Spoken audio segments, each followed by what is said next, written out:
Marie-Ève Malouine, bonsoir. Vous êtes l'auteur de ce livre intitulé « Seul en son palais, pourquoi nos présidents s'enferment à l'Élysée ». C'est aux éditions Stock.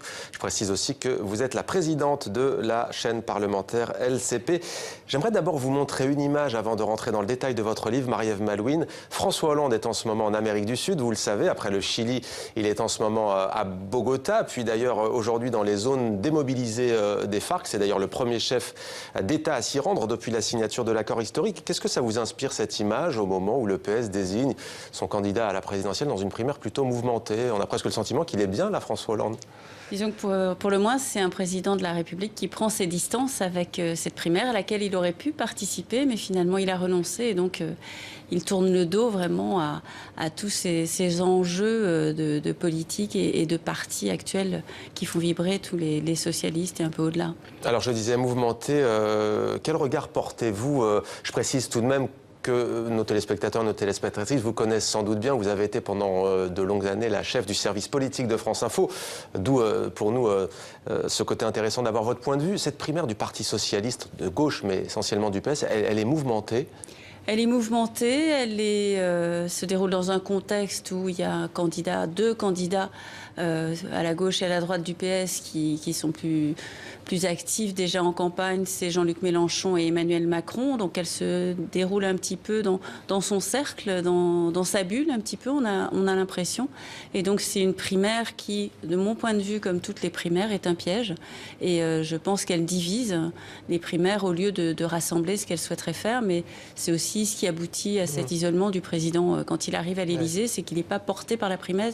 Au contraire, il en garde les traces et la division demeure après. La division demeure, alors on ne va pas tirer de plan sur la comète, mais tout de même, est-ce que pour vous qui suivez depuis des années la vie politique française, est-ce que c'est le début de la fin du Parti socialiste dans sa forme actuelle de celle que l'on connaît depuis le congrès d'Épinay? C'est-à-dire qu'on arrive à la fin, mais une fin qui est un peu programmée, c'est-à-dire une clarification. Depuis longtemps, il y a eu au Parti socialiste le parti du gouvernement contre le parti d'opposition, la culture d'opposition, la culture de pouvoir, et ceux qui se veulent plus pragmatiques et ceux qui sont plutôt du côté de l'espoir et veulent donner de l'espoir.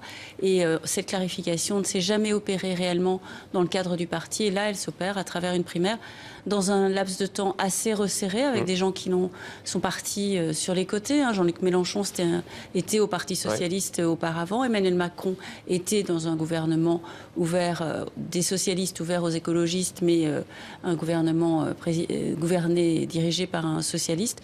Et donc, c'est un parti qui arrive à la fin d'un processus qu'il ne voulait pas voir venir, et là, il le subit complètement, sans vraiment avoir pu le préparer. Alors, votre livre maintenant, pourquoi les présidents de la Ve République, Marie-Ève Malouine, semblent à ce point coupés des réalités et isolés, pour ne pas dire assiégés? C'est la question à laquelle vous tentez de répondre dans ce livre.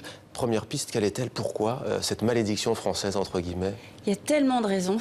Il faut les mettre par ordre. Il faut commencer déjà le déroulement de la campagne, la primaire, le contexte qui fait qu'on demande aux candidats d'établir une shopping list. Qu'est-ce qu'ils font pour les agriculteurs, qu'est-ce qu'ils font pour les dentistes, qu'est-ce qu'ils font pour l'économie, qu'est-ce qu'ils font sur le chômage. Et ils cochent plein de cases comme ça. Et après, on leur demande, on tient les comptes, cette case-là remplie, cette case-là non. Et ils sont tenus un petit peu comme si on était des notaires et qu'on regardait l'accomplissement de leur projet. Or, ce n'est pas le rôle d'un président de la République. Un président de la République doit plutôt avoir un dessin, ce qu'on appelle un dessin, au moins une vision, et puis les confronter à des événements qui n'ont pas été prévus pendant la campagne, que ce soit Nicolas Sarkozy, il croyait avoir la croissance et donc distribuer plus finalement, à chacun selon son travail, c'était pas ses termes, mais travailler plus pour gagner plus. Et puis il a eu une crise financière internationale sans précédent. François Hollande pensait lui aussi avoir une période de croissance qui arriverait assez vite, tout en faisant le plus difficile au début, en maintenant les comptes et en réduisant la dette. Mais il a eu les attentats et le terrorisme contre lequel il a fallu lutter. Et ça a occasionné des dépenses. Et donc, sa priorité a été de lutter contre le terrorisme, de déclencher des guerres au Mali. Et donc, ce n'est pas du tout le contexte dans lequel il avait établi son programme. Et donc, les deux ont déçu parce qu'ils n'ont pas tenu les engagements qu'ils avaient énoncés pendant la campagne. Et tout n'est pas de la faute des présidents successifs, loin de là. D'ailleurs, il y a un paradoxe que vous soulignez dans votre livre, Marie-Ève Malouine. Vous écrivez notamment « En même temps que nous les accusons de mener un exercice solitaire du pouvoir, nous ne supportons pas de les voir sortir avertir de cette gravité. Nous ne tolérons aucune incartade, c'est-à-dire? C'est-à-dire qu'ils sont à l'Élysée, on ne leur autorise pas de vacances. Ils ne peuvent pas partir en vacances à chaque fois, ça a été critiqué, que ce soit François Hollande qui aille sur une plage, au bord de la plage, c'était une mauvaise communication. Quand il est parti en train, on lui a reproché. Nicolas Sarkozy, c'était pareil. Ils ne peuvent pas donner des images de leur famille qui se porterait bien. Tout ce qui ressemble à un plaisir et une forme de jouissance du pouvoir, c'est interdit. Donc ils sont assez corsetés, ils ne peuvent pas sortir aussi pour des raisons de sécurité. Ouais.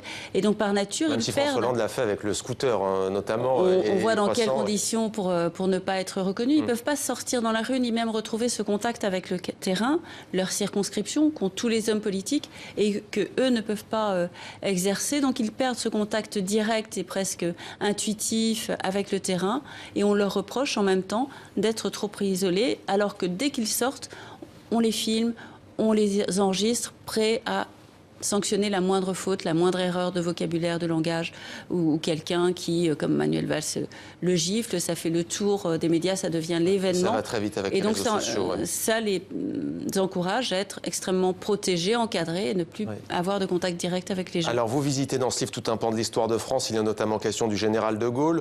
Alors justement, tous les présidentiables, les candidats se revendiquent du général de Gaulle. Même Marine Le Pen du Front National dit « je ne suis pas gaulliste mais je suis gaullienne ». On en revient toujours à cette posture de l'homme seul, du souverain, entre guillemets. Oui, parce que c'est De Gaulle qui a fait la Constitution de la 5e et il l'a faite pour lui qui était un militaire et qui avait une vision toute militaire du leadership.